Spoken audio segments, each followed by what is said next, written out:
Good day, guys. My name is Abdurrahman, and welcome to my channel if you're just coming for the first time. So, my job is to simplify for you coding to make your coding career seamless one. So, what I share basically is coding tips, coding advices, tricks, tips, and everything that I learned doing starting out my coding career, and just to make everything easier for you. So, welcome and see you in.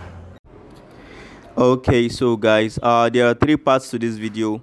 So answer the three big W's, how to learn programming the right way, and how to nurture your skills. So starting out with the first one, so answer the three big W's. So they are what, why, and when. So what do you want to learn exactly? So this refers to the technologies you want to actually learn. So you can figure this out by deciding which career path you want to take. But it's all right if you don't know what to go for at this point in your career. Obviously, I will assume you're just starting out. So here are some career paths in programming and their technologies. So the first one we'll be looking at is web developer. So talking about web development, we have the client side, which refers to the front end, and the server side, which is typically the back end. So this is the reason why web development usually splits to front and back end developments. Hence, we have front and back end developers. So a front end developer is usually focused on the visual layout and user interface of the application. So whenever you go to a website like Amazon or Google or whatever website you go to, you visit, what you're looking at is designed by a front-end developer. So they use technologies such as HTML, CSS, JavaScript, AngularJS, which is kind of outdated now, React, Vue, Bootstrap, and the likes. So these are the kind of technologies you would have to be familiar with if you would want to become a front-end developer. So the other part to this is back-end development. So back-end developer, on the other hand, they are more focused on server management, data flow of the application, security, and everything that basically happens behind the scene. So whenever you click a button, for example, the subscribe button, whenever you click it, what you see that happens on the page is designed by the front end developer. But what actually happens that you get a notification anytime I post a video, that is the work of a backend developer. So backend developers use technologies such as the .NET framework like C Sharp, Java, PHP, Ruby, Node.js, and the likes. So mobile app developer, that's another tech you might want to, another track you might want to go for. So mobile app developers, they use technologies such as C++, Angular, React, JavaScript, Swift, Java, .NET, Python, and the likes. We also have stuff like Kotlin and others. So data scientists, just like the name implies, they focus on data management, and everything you'll be doing as a data scientist, or let me say almost everything you'll be doing, is managing data. And you use technologies and frameworks such as the TensorFlow, Google Analytics, Python, Excel, and it's quite a point to note that data scientists are actually becoming high in demand these days. So another one we would want to talk about is game development. So game developers use technologies such as C++, C Sharp, Java, and Python. So there are other technologies, but these are the most used, the most popular. So here's a cheat code.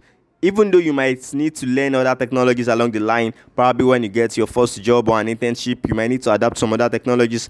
But first of all, starting out now, I would advise that you start out with a programming language that is versatile, popular, and most importantly, easy to use. So you can start out with either Python, which is very, very popular now, and it's also in use in a lot of cases. Like you can use Python for web development, you can use it for data science, data science, and some other stacks like that. And we have JavaScript too. You can also use JavaScript. JavaScript is widely used, and it's one of the most popular programming languages out there. So JavaScript is also very important because it's kind of the only front end framework that we have right now. So because React, Vue, AngularJS, they are all built around JavaScript. So you can either start out with Python or JavaScript. You can just do a little bit of research on that and decide what you would like to actually start out with. So the next question is why.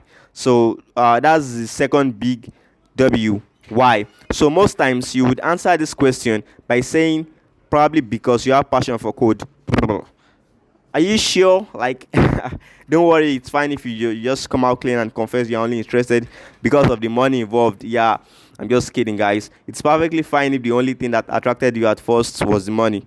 Come on, that's like the actual thing that attracts at least 70% of programmers out there, myself included. So it's just important to know why you're doing this. Like, trust me, you would need it during your times of frustration, and that moment you feel like giving up, which is inevitable in every programmer's life. Like, there is no programmer that does not have that point which they feel worthless and they feel like they should just give up, except for Jack. So and he's probably an expert who effortlessly writes code without errors or any issues at all. So lastly, on this note, when, that's the third big W. And oh, by the way, Jack doesn't exist. Sorry. So there's no, yeah, so you get the point. So answering the question when. So it's important to have a timestamp because as humans, we are naturally disposable to procrastination, but setting a feasible time range, for example, let's say 2 months for basic HTML, CSS, and JavaScript, with giving it a consistent hour, 1 hour per day, will draw the picture clearer and make your goal more realistic and achievable. But this is something you can jot down and always, make sure you are achieving whatever chunk of task you are assigning to yourself per day. So, moving on to the second part of this video, the second big tip.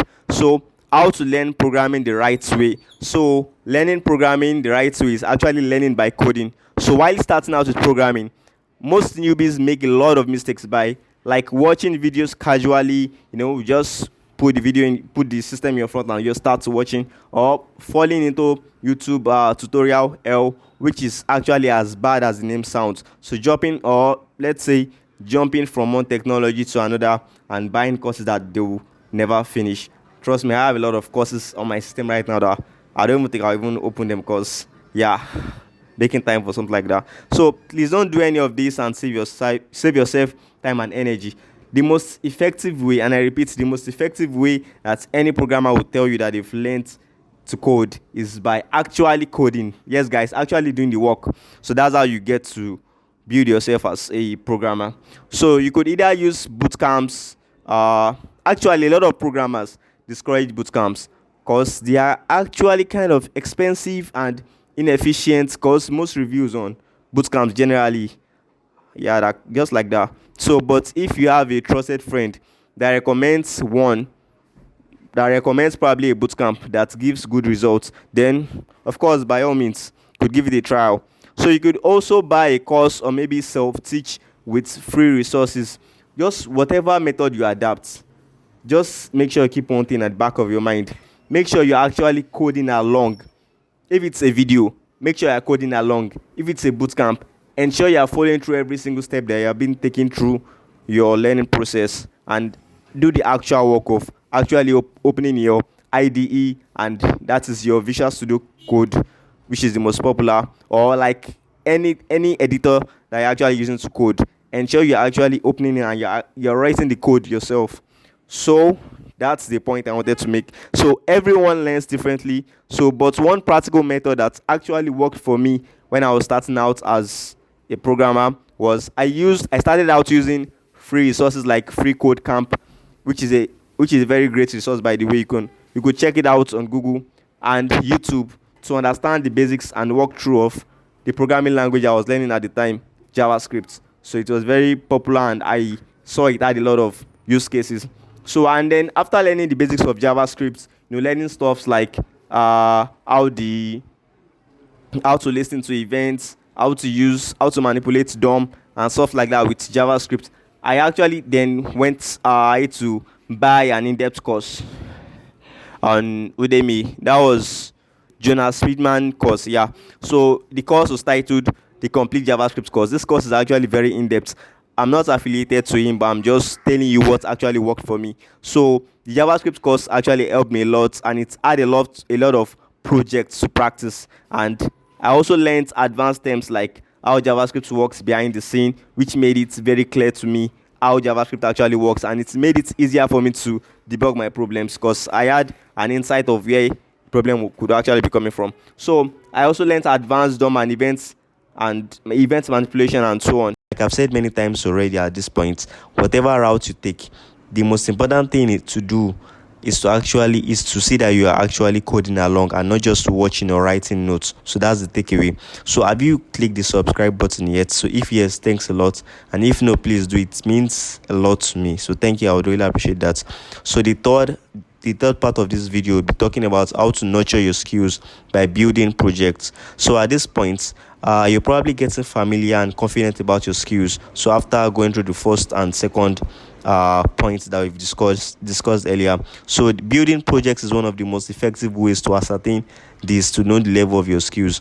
So if your stack is more front end and you want to focus on building beautiful user interface and beautiful website layouts, so some project ideas are: you could build quiz apps, you could build a calculator, a URL shortening landing page. So you could build a shopping site, a weather app, or your first personal portfolio website. So if your stack is more backend and you want to focus on data manipulation, data management, security, and authentication, authorization, and stuff like that. So some project ideas could be building a bank app, a web server. You could build a REST API. You could build a user authentication system, or probably a chatbot or stuff like that. So also, don't forget to keep track of your progress by pushing your projects to GitHub. So I'll be uploading a video on how to use Git and GitHub effectively. So you could subscribe to my channel or stay tuned so you get a notification. So it's also useful for other forms of reference, like showcasing to your potential employer and clients. So when you show your progress to your friends, developer communities, or on social media, so it helps to make people aware of what you're actually doing, and it's something that a lot of developers encourage, because your first client or job could come from a referral or someone that you talk to about your work. So keep this in mind as you garner your skills. And yeah, so I'm going to leave you guys with a quote from someone probably high on code pills. So take the first step, then another. So it always seems impossible until it's actually done. Okay, so thanks guys, thanks for watching through. So I really appreciate it. So if you found value, click the subscribe button. It actually helps me a lot. So see you in the next video. Bye for now.